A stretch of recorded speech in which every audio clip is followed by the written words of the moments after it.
ላላዊ ጋልቻ ሻሎም ቅዱሳን እንዴት ናችሁ? አሁን የምገኘው አዋሳ ፍቅር ሐይቅ ላይ ነው። ደግሞም ከፊታችን የተዘጋጀው በጣም ትልቅ ድግስ ብዙ ወጣቶችን የሚጠብቅ ብዙ አገልጋዮችን የሚያስነሳ ብዙዎችን የሚቀባ ደግሞም ለብዙ ሰው መጎናጸፊያ ይዤ የምመጣበት ከፊታችን ትልቅ ድግስ ተዘጋጅቷል። ይህም አዋሳ ላይ የሚነሳ ትልቅ ሪቫይቫል አለ። እግዚአብሔር ተናግሮኛል።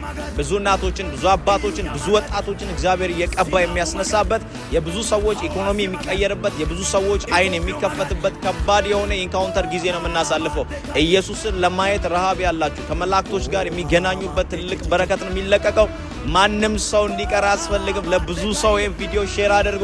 ሁላችሁንም እጠብቃለሁ። ደግሞ በክብር እንደምትቀበሉንና ድንቅ ጊዜ እንደምናሳልፍ አዋሳዎች አምናለሁኝ። ይሄ ቪዲዮ ለብዙ ሰው ሼር አድርጉላቸው። ፕሮግራማችን የሚካሄደው መጋቢት 18፣ 19፣ 20 ነው። አርብ፣ ቅዳሜ፣ እሁድ። አርብ ከሰዓት ከ9 ሰዓት በኋላ ይጀምራል። ቅዳሜ ጠዋትና ከሰዓት አለን። እሁድም ጠዋትና ከሰዓት አለን። ድንቅ ዘማሪዎች ከኛ ጋር ያሳልፋሉ። ለሁሉም ሰው ጀን የጫንኩ ነው የምጸልየው። ከማለዳ ጀምራችሁ ሁላችሁም መልካም ጊዜ እናሳልፋለን። እግዚአብሔር ይባርካችሁ። እንገናኛለን። ተባረኩ። ላላዊ ጋልቻ